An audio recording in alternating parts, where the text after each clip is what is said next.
Yeah, I'll be honest, I never wanted to date another hearing person again.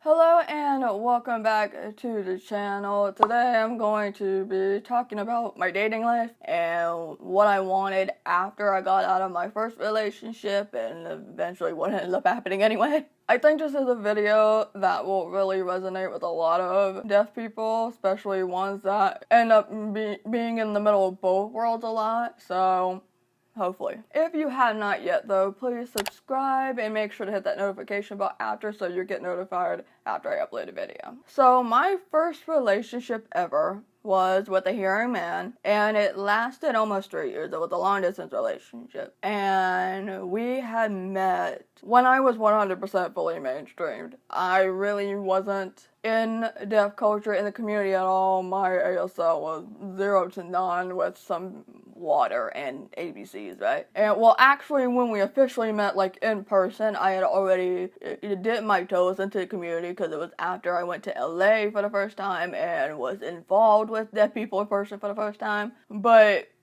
yeah, so even for like that first couple of months, first year, I was still very oral and mainstreamed. But since that March 2015, I was learning more and more ASL, and I was starting to use it more often. And as I started getting more into that language, more into that community, there was a new part of me that was just opening up, and I was thinking, okay, I'm gonna need this person to be on board with that part of my life. I am hoping that you will also start to learn and your family gets on board as well as time goes on. Like if we're together longer and longer, that would be nice.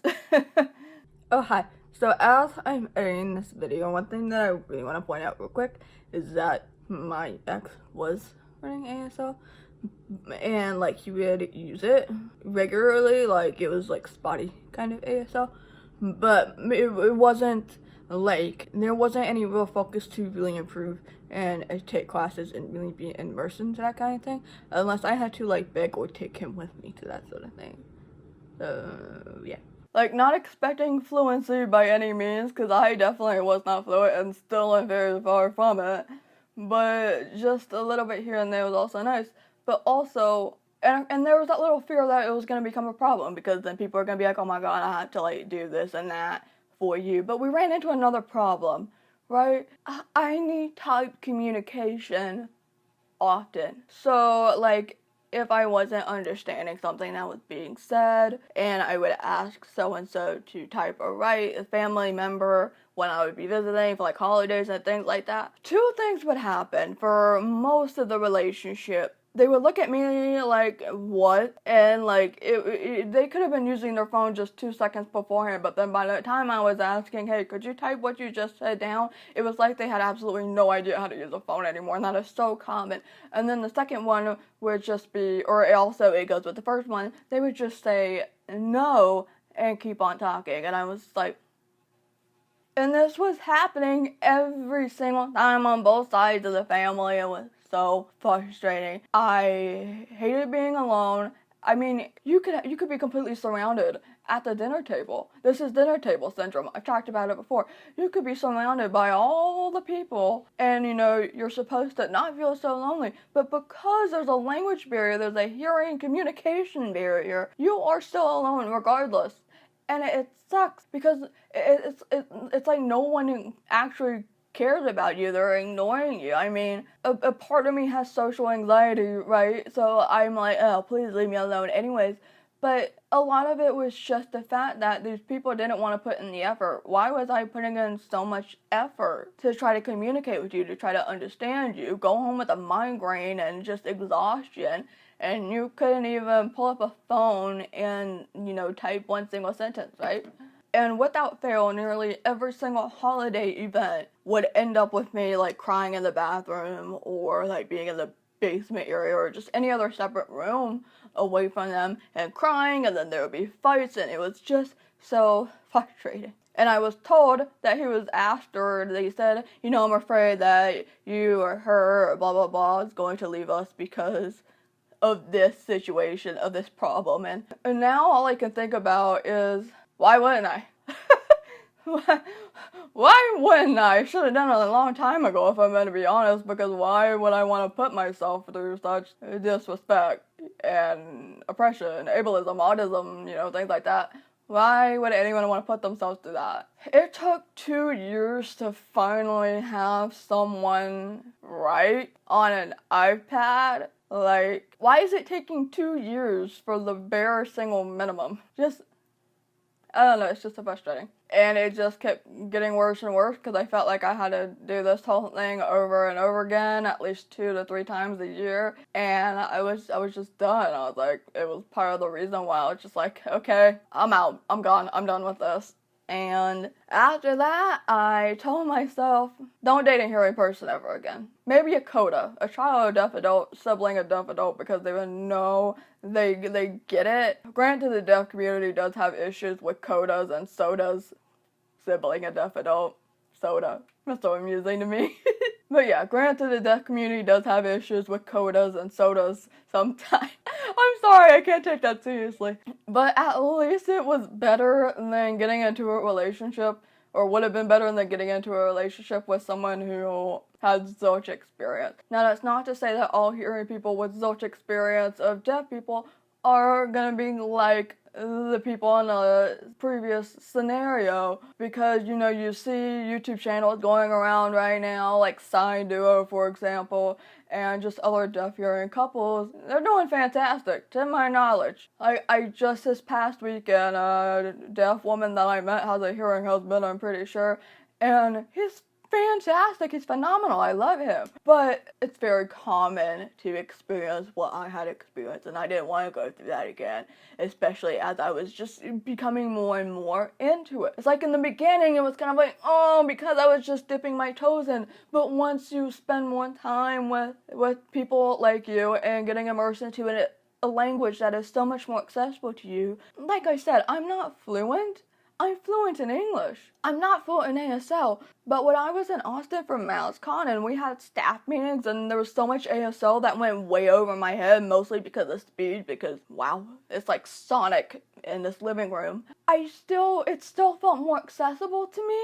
Because, body language, hand gestures, sometimes the mouth moving, mouthing the words and stuff, which a lot of deaf people do now, so that's helpful. But also, I wasn't totally scared of asking for help or clarification, or maybe asking somebody else in a room who's signing. I understood a little bit more, because sign language people have their own accents, just like speaking, spoken language people do. What? But yeah, like, some people I will understand their signing more than other people. Like, maybe I've known them longer, so I've seen them longer, and it takes a little while to get used to this brand new person that I met, or even, I met all these people for the first time, really, but some people it was just easier to understand. But with hearing folks, it was like the previous situation, I would have to ask over and over again, and it just wasn't getting anywhere. And I hated it. So yeah, I was done, and it was probably going to take longer to get into a new relationship or whatever, because all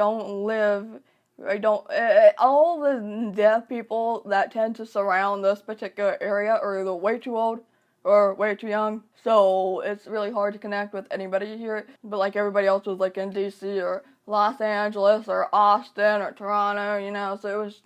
But yeah, I was just dead set on it. You weren't gonna change my mind. It wasn't worth the stress that I was dealing with. And then 1 month later, I had my first date with a hearing man, and then 1 month after that, we were officially together. And he doesn't know sign language. Oops. So yeah, that kind of happened, but hey, you know what? I have to say this. It's not nearly as stressful. I am very happy to be in this sort of relationship where accessibility is so much easier. On the first week that I went up to Jersey and I hung out with his family, he made sure that everyone had the big text app on their iPhone, so that way they could say whatever they wanted to say to me, and I would reply back out loud with my mouth. It was meeting halfway. Now, sometimes it's forgotten about, but I don't care. It's not like purposely being like, nah, I'm not gonna pull up this app and type to you. It's just, hey, what's going on? And they'll be like, sorry, what? And they'll be like, oh, my bad, I'm so sorry. Like, especially on, like, the first week that you're meeting me, right? Like, you're not used to having a deaf person in the house, so I'm not gonna fault you for it. Accidents happen. And then a few months later, when I went back up for Halloween, and I met his dad, his biological dad, and that side of the family, before I even stepped into the house, I was on the porch before I even got close to the door. His dad is holding out this big old iPad, and it says, hello, welcome to our house, you know, things like that. I wanted to drop right there and cry. I don't remember if I was holding any bags. I think Will was probably holding some bags. I wanted to drop down and cry and hug. That has never happened to me before. Not in relationship-wise. That has never happened to me before. And, like, if there was a conversation happening around the dinner table that I'm, like, totally lost about, they will take a second. They're like, oh, yeah, let me take a second, and I'm gonna give you the gist of exactly what it is that we're talking about. And then maybe I might be able to follow along with some attempted lip reading. I'm very bad at lip reading, but if I kind of know the topic ahead of time, then my brain can process this sort of vocabulary that would be used, and then it's easier to try to put two and two together. But going in, like, just whoop right in, having no idea what's going on, is much, much harder. And also, at times, the big app has voice to text, so his dad would put it on, and then as he's talking, it's doing that. I was a very happy camper. And the siblings were using it. These siblings who are 8 and 9 years old, okay? 8 and 9-year-old kids would use this app. I'd have to remind them, and it's fine, they're kids. But they were using this app, and sometimes they would use it before I even had to be like, hey, can you type that? And these grown people from before that are, like, the same age as me and older had to be told or requested over and over and over, and they still wouldn't do it. Really? I would be expecting the opposite. That made me feel so much better about everything. With that being said, I still think that it's important to at least, you know, learn a little bit of the language. Like, if you are a hearing family, you have a hearing girlfriend, if you are the parent and your son or your daughter has a deaf partner, would be so beneficial to, like, even just a few basic sentences here and there, because nobody really wants to just be talking, communicating, you know, typing on a phone over and over again. So, like, definitely, if you're a hearing partner, at some point along the road, if your partner uses sign a lot, get to it. You don't have to be fluent in months. You don't have to be fluent in a year. You know, like, but just a little bit of effort, more and more and more. Take classes. Bill Vikers from LifePrint has a website where I have used it. I've been using it all the time. I still use it to learn. Also, can you imagine trying to share wedding vows by, like, writing or typing with your partner? Like, you'd say a sentence and have to stop because you'd have to show them the paper or a phone or something? That would be awkward. Very awkward. Also, not just the language, but the history. The history of the deaf community, things like that. It is so important. I mean, if you're gonna learn language, you gotta learn the history along with it, because that's a huge thing. Again, you don't have to become an expert at it, but it just shows that you really, really care. So, you know, I go out on the internet and I'm looking up, you know, certain things about, you know, my partner and, like, cultural history and things like that, just little things here and there that I won't disclose because privacy. But it's one thing when it's just the very beginning of the relationship, like in dating mode or 2 months into official relationships and things like that. But when if you want to be with someone forever and, like, be engaged and be married, if you're still not putting any effort into making things really accessible, making people feel welcome, and especially, most importantly, communication that isn't a struggle or isn't awkward and clunky, if you're not putting in that effort, what are you doing? Don't leave it all on the deaf person. It is absolutely exhausting. I was so exhausted every day, and now I am not nearly as exhausted as I once was. I'm not crying in the bathroom. Okay, there were instances where, like, if it's a brand new, like, environment with more people that don't really know who you are, that gets a little bit overwhelming, but it's not like a repeat offense, you know? But now I'm not hiding off to the bathroom to cry because nobody's being accessible, because people are like, no, I don't want to write you. Like, no, just lip read. Or, like, if I'm trying to get them to repeat themselves, like, reword things, because sometimes rewording helps, nobody's saying, no, I don't want to do that. It's so refreshing. I never wanted to date a hearing person again after my first deaf hearing relationship, but here we are. But it's good. Everything's good. If you are also in a deaf hearing relationship, or maybe you once were, let me know how that went. Did you have good experiences? Did you have bad experiences? Did you have to end a relationship like I did because of that? And now maybe you found yourself in another deaf hearing relationship by accident, you know? And yeah, let me know. Let's talk. If you would like to help translate this video, I very much appreciate it, and I will leave a translation link down below for you to do so. Thank you so much for taking the time out of your day to watch this video. I really do appreciate it, and I will see you later.